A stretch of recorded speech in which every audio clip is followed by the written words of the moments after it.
Yüksekova Haber. yüksekovahaber.com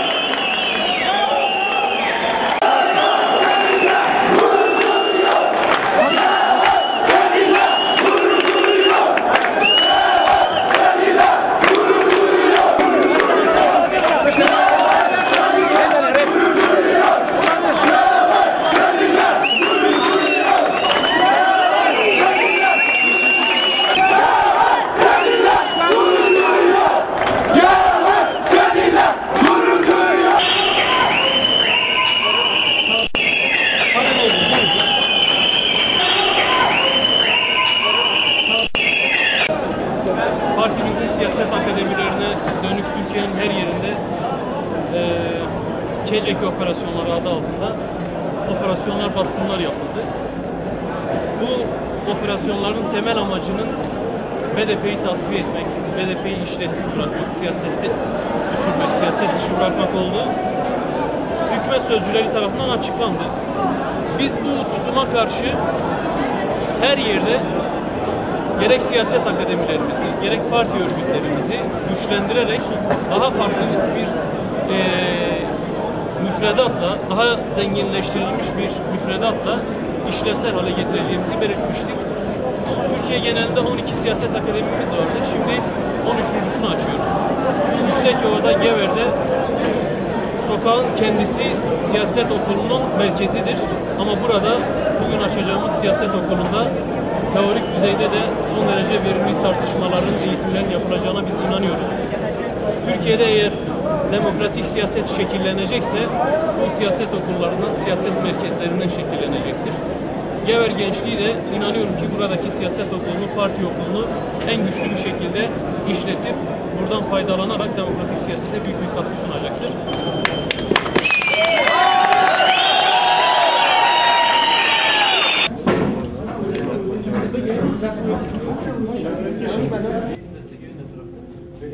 O bir sınıf, burası projeksiyon.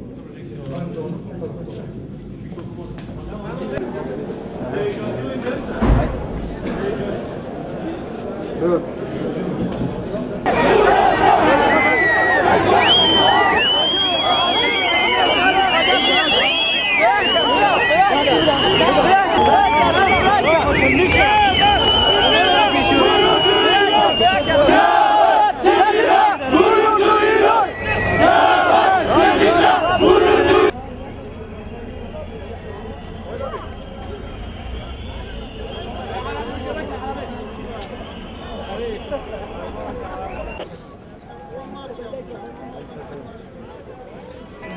Biraz daha hızlı arkadaşlar. Yanma olacak, biraz daha hızlı.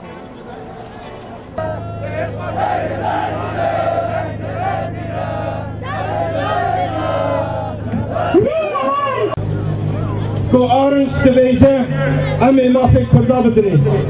Mesela kan tesiri veytir. Ame mafek kabustini. Ana, edime serve çöndü. Muharif ana neyse. Gevek geveri.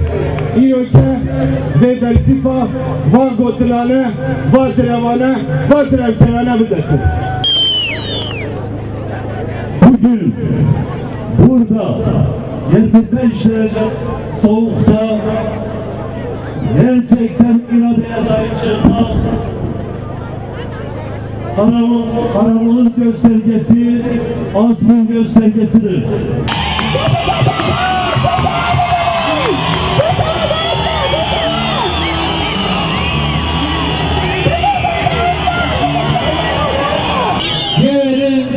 Alnı açık, başı dik, yiğit gençleri, anaları hepinizi sevgiyle, saygıyla selamlıyoruz. Elbette ki Kürdistan'da Serıl'dan deyince akla Gever gelir. Gever gençliği, Gever'in gençliği. Zulüm kışın durmuyorsa direniş de kışın durmayacak.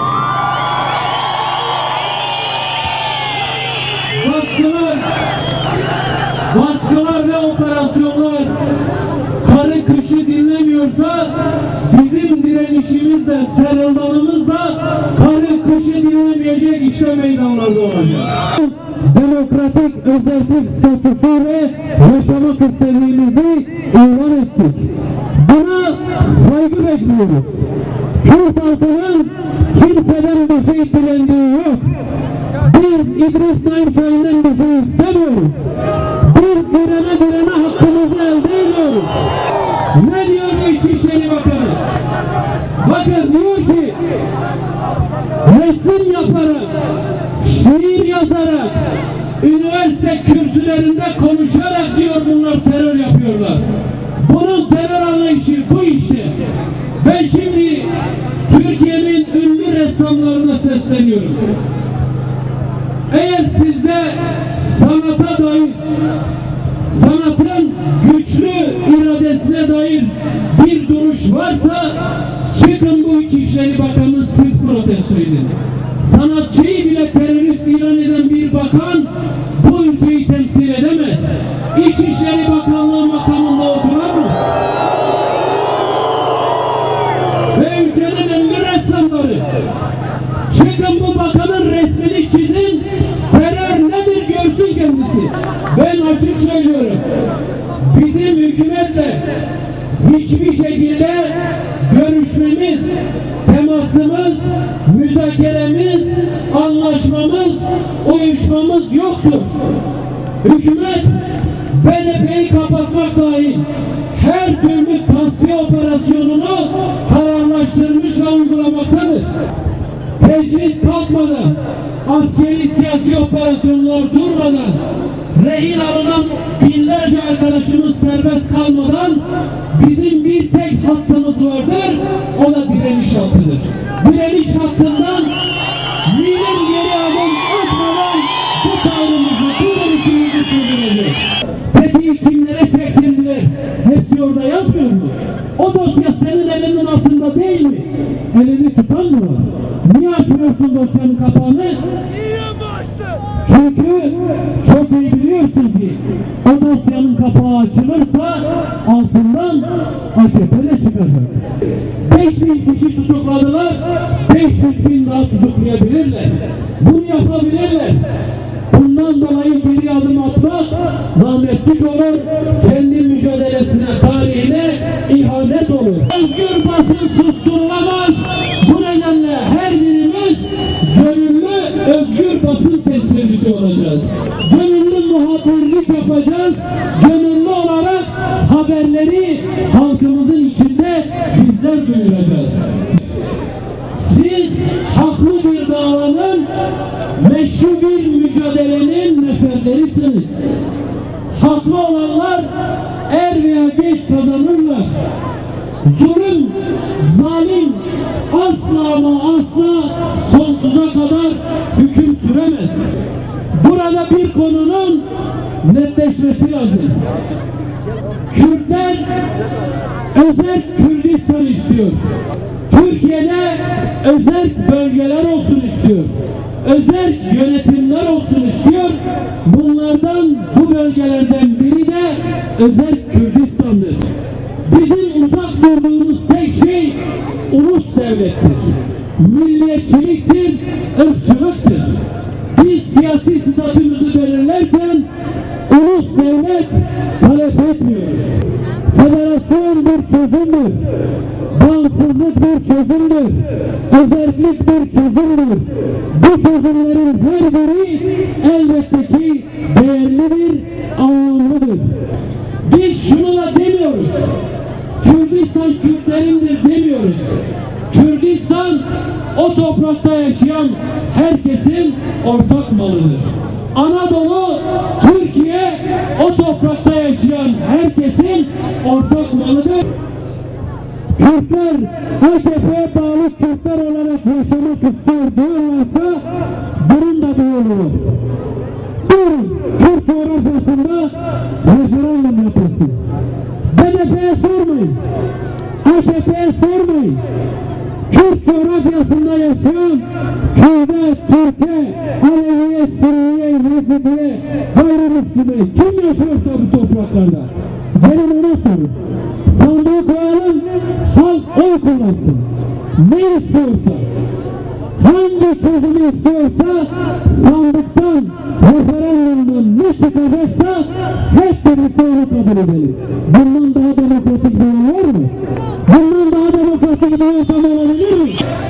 Kürtlerin yaşadığı, çoğunlukla yaşadığı şehirlerde, Kürdistan bölgesinde referandum yapalım. Çözüm işte ortada. Eğer halk AKP'nin çözümünü istiyorsa biz baş göz üstüne diyeceğiz. Eğer halk demokratik özellik istiyorsa herkesten saygı bekleyeceğiz. Bundan daha barışçıl demokratik bir çözüm olabilir mi? Neden korkuyorsunuz? İşte silahsız çözüm, işte şiddetsiz çözüm. Ana dilde eğitim istiyor mu, istemiyor mu? Referandumda soralım, sandığı koyun, halk sandığa gitsin. Ama Kürt'ün hakkını Türkiye sormayın. Kürt'le ilgili referandum Türkiye genelinde yapılamaz. Hiçbir halkın hakkını başka bir halktan soramazsınız.